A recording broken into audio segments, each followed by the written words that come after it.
Iran Israel जंग तो खत्म हो गई, लेकिन इस जंग से जुड़े सनसनीखेज इंकिशाफात का सिलसिला अब भी जारी है। सेहूनी मीडिया ने भी अब इसराइल में होने वाली तबाही पर सवालात उठा दिए हैं। ईरानी मिसाइलों से इसराइल में कितनी तबाही हुई और ईरान ने इसराइल के जो ड्रोन्स गिराए उससे इसराइल को कितना नुकसान उठाना पड़ा। आइए बहुत से सवालात के जवाब जानने की कोशिश करते हैं।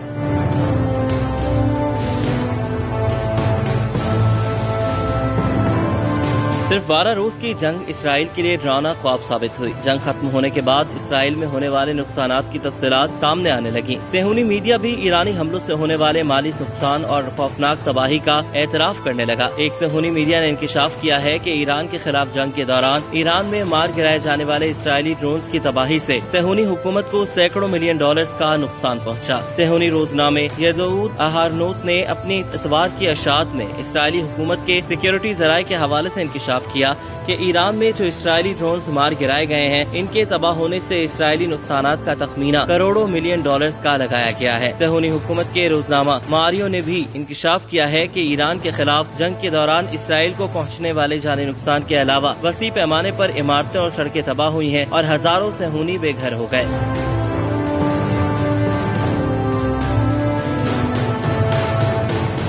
सेहूनी रोजनामा मारियो ने लिखा कि ये सही है कि ये जंग सिर्फ 12 दिन चली, लेकिन इसमें होने वाली बर्बादी बहुत वसी है। ईरान के बैलिस्टिक मिसाइलों ने इमारतें, इदारे और मराकज़ सब कुछ तबाह कर दिया। मारियो ने लिखा कि इस जंग में तबाह हो जाने वाले इलाकों को अपनी पहली हालत में वापस लाने के लिए बरसों लगेंगे, वो भी अगर ये काम मुमकिन हुआ तो। सेहूनी टीवी चैनल 30 ने भी इंकिशाफ किया कि ईरान के मिसाइल हमलों से इसराइली हुकूमत के फौजी और स्ट्रेटेजिक मराकज़ को नाकाबिले तलाफी नुकसान पहुँचा, लेकिन सेहूनी हुकाम और फौज ने अब तक इस बारे में कुछ भी नहीं कहा। हार्तस जरीदे से वाबस्ता सेहूनी सहाफी राफीफ द्रोगेर ने भी एतराफ किया कि ईरान से जंग में इसराइल को शदीद नाकामी हुई। राफीफ द्रोगेर के मुताबिक सेहूनी हुकूमत के आला सियासी और फौजी अहदेदारों के दावों के खिलाफ तल अवीव को ईरान से जंग में अपने अहदाफ हासिल करने में शदीद नाकामी का सामना करना पड़ा। हार्तस अखबार में शाया मजमून में राफीफ द्रोगेर ने लिखा कि इसराइल में ऐसा प्रोपेगेंडा किया जा रहा है जैसे तल अवीव जंग जीत चुका है, लेकिन हकीकत ये है कि ईरान से जंग का कोई भी टारगेट हासिल नहीं हो पाया। सेहूनी सहाफी ने लिखा कि ईरान ने इस दौरान बाजान रिफाइनरी और तवानाई के दीगर मराकज को भारी नुकसान पहुंचाया, जिसके नतीजे में तल अवीव अपने मुकामी जरूरत को भी पूरा नहीं कर पा रहा। दूसरी जानिब सेहूनी हुकूमत की तवानाई की तंसीबात पर ईरान के जवाबी हमलों के नतीजे में गासिब सेहूनी हुकूमत बैनुल अक़वामी मार्केटों में बुरी तरह मुतासिर हो रही है।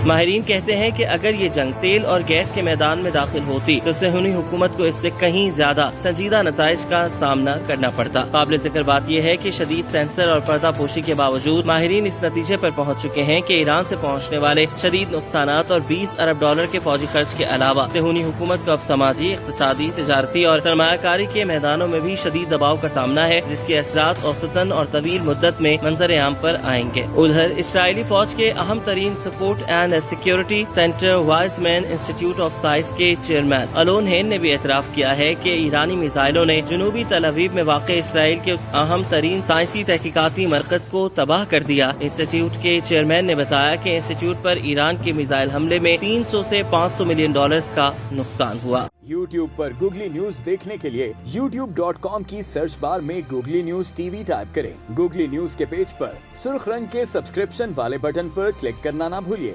YouTube पेज पर अपलोड होने वाली वीडियो से बाखबर रहने के लिए बेल आइकन पर क्लिक कीजिए। आपको हर नई वीडियो के बारे में नोटिफिकेशन मौसूल हो जाएगा।